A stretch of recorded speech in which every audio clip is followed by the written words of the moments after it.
Sahabat Excellent dan pemirsa dimanapun Anda berada, saya Lisa Sopakua bersama dengan Anda lagi saat ini dengan acara Excellent Profile. Dan dalam episode kali ini saya menghadirkan seorang ibu, seorang wanita cantik. Beliau adalah Ibu Ariyanti Dewi. Beliau adalah Bendahara Umum Pemenangan Pemilu Jawa 2 DPP Partai Golkar, dan beliau juga adalah Bendahara Badan Koordinasi Pemenangan Pemilu DPP Partai Golkar. Yuk ikuti pembicaraan saya dengan Ibu Ariyanti berikut ini. Halo Bu Ariyanti, apa kabar? Baik, Mbak. Terima kasih banyak Ibu untuk kesempatan waktunya bisa berbincang dengan Ibu Ariyanti. Apa sih yang menginspirasi dan memotivasi Ibu begitu kuat untuk bisa hadir dalam pemerintahan? Baik, apa yang saya lakukan sekarang adalah tugas daripada partai, tidak hanya untuk memenuhi kuota 30% keberadaan wanita dalam legislatif, tetapi juga panggilan daripada saya untuk mengabdi kepada kelahiran saya, Solo, untuk bisa saya menyampaikan aspirasi apa yang diinginkan dan menjadi hak para wanita untuk kita mengisi pos-pos tertentu di dalam pemerintahan, supaya kita bisa menempati tempat kebijakan, tentunya untuk kepentingan para wanita. Banyak hal kebijakan yang harus kita kawal, tentunya tidak bisa kita di luar pagar, tetapi kita harus melaksanakan lewat sistem yang ada. Tentunya pilihan dalam hal ini adalah politik. Oke, dan itu adalah jalur yang Ibu pilih untuk bisa mensuarakan aspirasi rakyat, ya Bu ya. Selain itu, visi apa lagi sih yang ingin Ibu bawakan untuk juga bisa menjadikan para wanita dan Kartini di Indonesia ini untuk semakin lebih maju lagi? Mungkin secara sederhana yang ingin saya sampaikan adalah Solo adalah kota dengan bagaimana wanita mempunyai keinginan dan tekad kuat untuk bisa mengekspresikan dirinya. Saya rasa untuk beberapa kalangan tertentu masih segan untuk turun ke politik, padahal itu adalah jalur yang mana kita bisa shortcut, dapat melakukan perubahan, ikut serta dalam kebijakan yang bisa berbuah perubahan bagi kita semua, tentunya perubahan baik yang ada. Saya ingin setelah masa yang kita lakukan sekarang akan banyak dari keluarga pedagang Solo yang memang sudah dalam aktivitas sehari-hari, mereka adalah pengusaha yang ada di bidangnya, untuk bisa juga melakukan apa yang bisa kita perjuangkan di jalur politik. Saya yakin setelah saya banyak para wanita yang akan turun ke belakang politik, terutama dari Solo, untuk bisa mengaspirasikan, menyuarakan keinginan rakyat.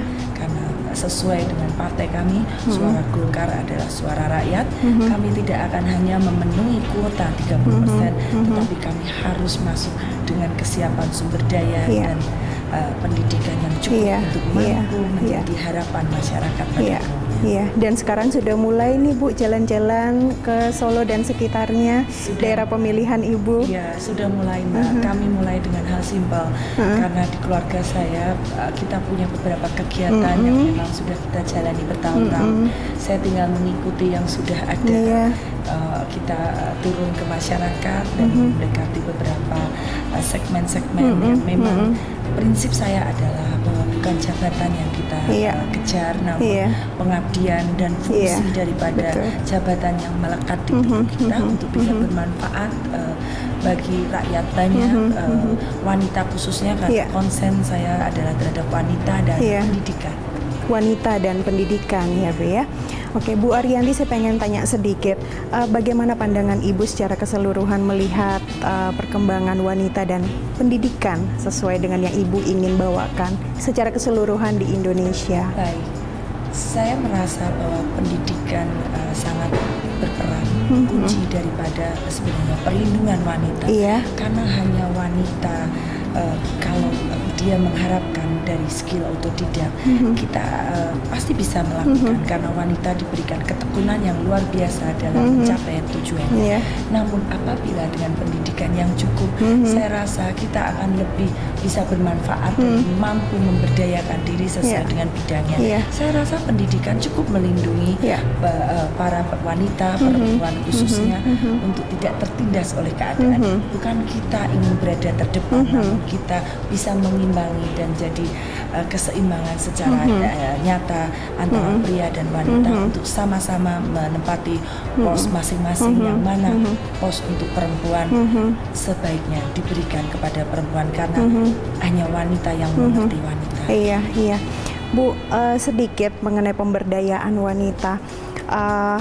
Mengenai seperti TKI wanita kita yang ke luar negeri dan sebagainya, bagaimana sih pandangan Ibu melihat perkembangan mereka dan apa yang perlu lagi distimulus kepada mereka untuk jauh lebih maju lagi?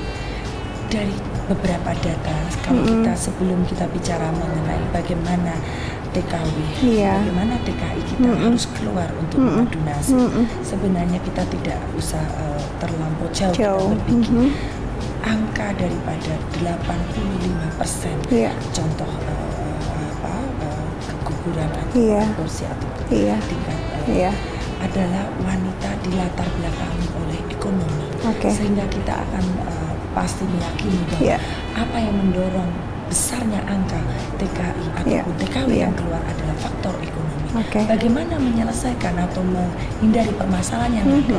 Tentunya kita memberdayakan sumber daya mereka untuk bisa mendapatkan kesempatan pendidikan yang sebaik-baiknya untuk bisa membuat perubahan.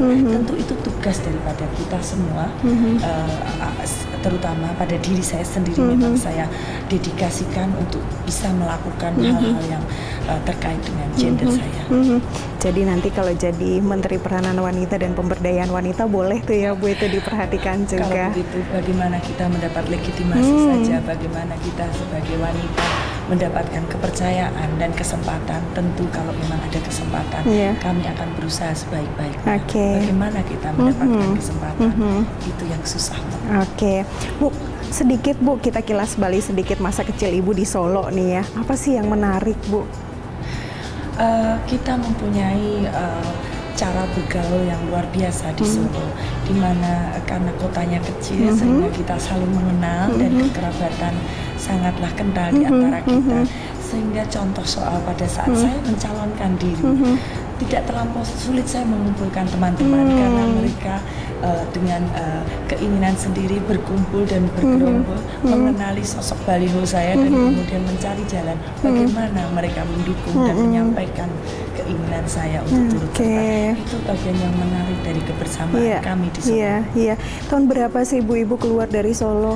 Saya hijrah tahun 95. 95 sudah meninggalkan Solo ya Bu ya. Solo, saya menginginkan sesuatu yang sedikit berbeda dengan keluarga saya. Jadi keluarga saya adalah pedagang batik, semua sekeluarga ada di bidang itu. Tapi saya menginginkan sesuatu yang berbeda. Saya sangat tertarik dengan politik karena saya kadang-kadang tidak sabar. Bagaimana kita mendapatkan keinginan kita dengan shortcut? Saya menemukan jalannya, politik jalannya. Bu Aryani, saya akan kembali setelah yang satu ini ya Bu. Sahabat Excellent dan pemirsa dimanapun Anda berada, pada segmen berikutnya saya akan berbincang lebih jauh tentang value lain di balik kehidupan dan sosok seorang Ibu Ariyanti Dewi. Sesaat lagi, tetap di TV Excellent.